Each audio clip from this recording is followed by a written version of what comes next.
সুন্দর লোকেশনে সুন্দর স্টাইল করে ছবি তোলা দেখছিলাম দূর থেকে, কাছে যেয়ে দেখলাম। তারপর তো দেখি যেখানে যাচ্ছি সেখানে স্টাইল করে ছবি তোলা হচ্ছে, বিভিন্ন লোকেশনে সুন্দর স্টাইল করে ছবি তোলা দেখ।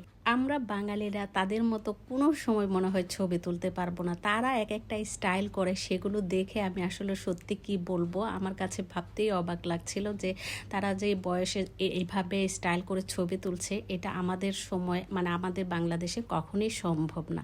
তো যাই হোক, যেখানে যাচ্ছিলাম প্রথমে টিকিট কেটে নিলাম। টিকিট কেটে তারপর আমরা যেখানে যাচ্ছি সেটা আমি ভেবেছিলাম যে ছোট্ট একটা জায়গা, আর এখানে মনে হচ্ছিল যে একটা নার্সারি হবে। তো এখানে যে আমার খুব বেশি একটা সময় লাগবে না, হয়তো যাব আর আসব।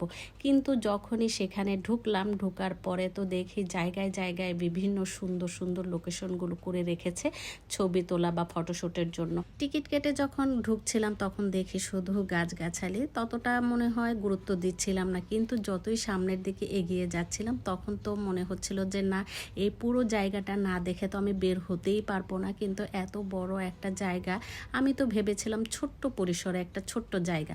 তো এত বড় জায়গায় আমার এক ভিডিওতে আসলে সম্ভব না আপনাদের সাথে পুরোটা শেয়ার করা। তাই আজকে পার্ট 1টা আপনাদের সাথে শেয়ার করছি, আর নেক্সট ভিডিওটা আগামীকাল শেয়ার করব। আসসালামু আলাইকুম, আশা করি সবাই ভালো আছেন। আলহামদুলিল্লাহ, আমিও আপনাদের দোয়ায় ভালো আছি। চায়না নার্সারি যে এত সুন্দর হবে কল্পনাও করতে পারিনি। আসলে কি বলবো, আমাদের বাংলাদেশের নার্সারিগুলো কিন্তু অনেক সুন্দর এবং মোটামুটি বড় হয়ে থাকে, কিন্তু চায়নার নার্সারি যে এত বড় হবে আমি আসলে ভাবতে এখন আমার অবাক লাগছে। আমি পুরোটা কিন্তু ঘুরে দেখতেও পারিনি, আমার পা ব্যথা হয়ে গিয়েছিল, যার কারণে আমি পুরোটা ঘুরিনি। তো পুরোটা ঘুরলে আমার আরও অনেক সময় লেগে যেত। এটা আসলে দুইটা ভাগে ভাগ করা হয়েছে, এক পাশে শুধু গাছগাছালি, আরেক পাশে পার্কের মতো করা, মানে সেখানে যে মানুষ সুন্দর সুন্দর ছবি তুলছিল, ভিডিও করছিল, তাদের সুন্দর করে তাদের সময়টা উপভোগ করছিল। আর কি বলবো, যতই সামনের দিকে যাচ্ছি ততই আপনারা দেখতে পাচ্ছেন কি সুন্দর জায়গাগুলো দেখা যাচ্ছে।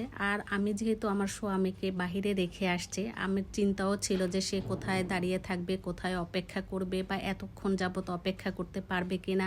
আমি যদি এখানে এত সময় থাকি, মানে আমি আর আমার ছেলে যেহেতু ভিতরে ঢুকেছি আর আমার স্বামী যেহেতু বাহিরে আছে, তার দিকেও চিন্তা করছে। আবার এদিকে এত সুন্দর জায়গায় আসলাম, সেটাও যদি ফুলফিল করে না নিতে পারি বা সুন্দর সুন্দর লোকেশনের ছবি ভিডিও করে না যেতে পারি, তাহলে কি আর হবে। তাই ভাবলাম যে একসাথে 3 জন আসলে হয়তো আরও অনেকটা সময় থেকে যেতে পারতাম বা ঘুরে ফিরে দেখে যেতে পারতাম। কিন্তু আমরা যেহেতু মানে পুরো জায়গাটা ঘুরতে পারিনি, তাই যতটুকু ঘুরেছি আপনাদের সাথে আজকের ভিডিওতে, মানে হচ্ছে পার্ট 1-এ আজকে শেয়ার করছি। আর নেক্সট ভিডিওটা অবশ্যই আরও সুন্দর সুন্দর জায়গা, আরও সুন্দর হতে যাচ্ছে।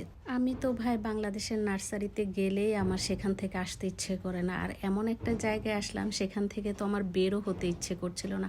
তো যাই হোক, এই ছিল আমার ছোট্ট একটা ব্লগ। আর নেক্সট ব্লগে আপনাদের সাথে আরও অনেক সুন্দর সুন্দর কিছু শেয়ার করব। সে পর্যন্ত সবাই ভালো থাকবেন, সুস্থ থাকবেন। নেক্সট ভিডিও দেখার আমন্ত্রণ জানিয়ে আজকের মতো শেষ করছি। আল্লাহ হাফেজ সবাইকে। আসসালাম।